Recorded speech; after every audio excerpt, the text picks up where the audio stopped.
Siap salah dan naik motor tak pakai helm, Deddy Mulyadi minta ditilang polisi. Pernahkah Anda mendengar seorang pejabat tinggi yang secara terang-terangan minta ditilang? Bukan karena ingin cari sensasi, bukan pula demi gimmick politik murahan. Tapi karena ia tahu, hukum itu bukan soal jabatan, bukan soal status, di soal tanggung jawab. Inilah yang dilakukan Deddy Mulyadi, Gubernur Jawa Barat yang mendadak viral bukan karena prestasi barunya, tapi karena ia kedapatan membonceng motor patwal tanpa mengenakan helm. Ya, tanpa helm. Bukan karena lupa atau gaya-gayaan, tapi karena keadaan yang menuntut keputusan cepat, dan keputusan cepat itu ternyata berbuntut panjang.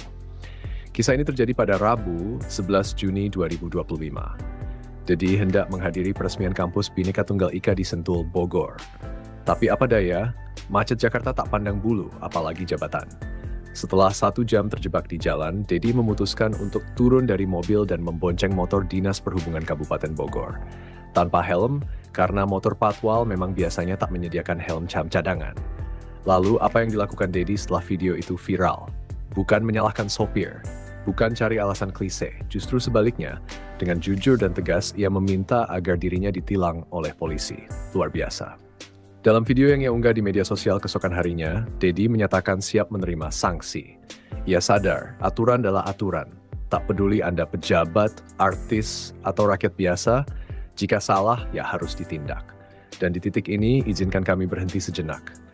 Kalau menurut Anda langkah Deddy ini patut diapresiasi, jangan ragu untuk klik tombol like. Kalau Anda ingin terus mengikuti cerita-cerita menarik, penuh hikmah, dan tak kalah menggugah logika, klik tombol subscribe sekarang juga.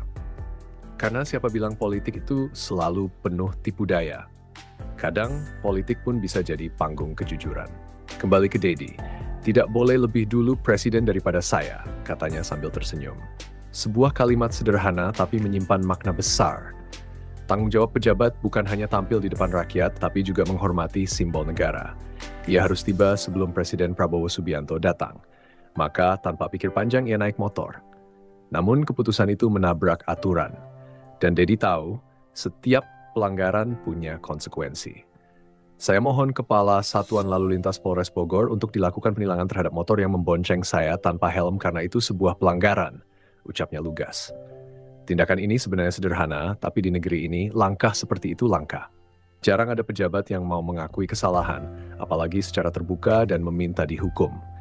Bukankah kita lebih sering melihat drama pencitraan, pembelaan berbelit, atau malah menyalahkan bawahan?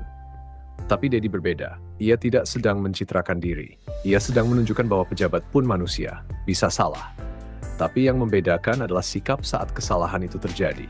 Apakah ditutup-tutupi, dibuang ke bawah karpet kekuasaan, atau diakui dengan kepala tegak sembari berkata, saya siap salah dan... Deddy tidak berhenti di kata-kata.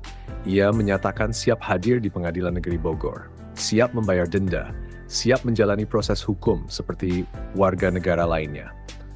Ia bahkan menyebut pengadilan dengan nama lokalnya, Pengadilan Cibinong, seolah ingin menunjukkan bahwa ia betul-betul hadir, bukan sekadar simbolik. Pertanyaannya sekarang, apakah ini cukup? Di satu sisi, apa yang dilakukan Deddy bisa jadi contoh luar biasa. Ia menunjukkan integritas. Ia menunjukkan bahwa aturan bukan hanya untuk rakyat kecil. Tapi di sisi lain, hal ini juga menjadi pengingat keras bahwa sistem kita belum sempurna. Kalau tak ada video, tak ada viral, apakah pelanggaran ini akan tetap ditindak? Apakah semua pejabat berani bertindak serupa? Yang menarik, publik pun terbelah. Ada yang memuji, menyebut Deddy sebagai contoh pemimpin jujur. Tapi tak sedikit pula yang skeptis. Ah, ini cuma cari panggung, kata mereka. Tapi mari kita jujur, jika semua yang salah meminta ditilang seperti ini, bukankah jalanan akan lebih tertib? Bisa saja kita berdebat soal niat. Tapi satu hal yang pasti, tindakan Deddy telah memantik diskusi. Ia menunjukkan bahwa taat hukum itu tak memalukan, bahkan bisa jadi inspirasi. Dalam era di mana kekuasaan seringkali menjadi benteng pelindung dari kesalahan, keberanian mengakui dosa kecil bisa menjadi terang di tengah gelapnya birokrasi. Dan mungkin, dari tindakan sepele ini muncul harapan baru, bahwa pejabat publik pun bisa punya hati nurani dan keberanian untuk berkata, saya salah. Akhir kata, kisah Deddy Mulyadi ini bukan soal helm semata, tapi tentang integritas, tanggung jawab, dan keberanian moral. Sesuatu yang kini semakin langka, namun sangat dirindukan. Dan jika Anda juga merasa nilai-nilai ini perlu diperjuangkan, sekali lagi jangan lupa klik like, subscribe, dan bagikan kisah ini. Karena negeri ini butuh lebih banyak pemimpin yang berani salah dan berani bertanggung jawab.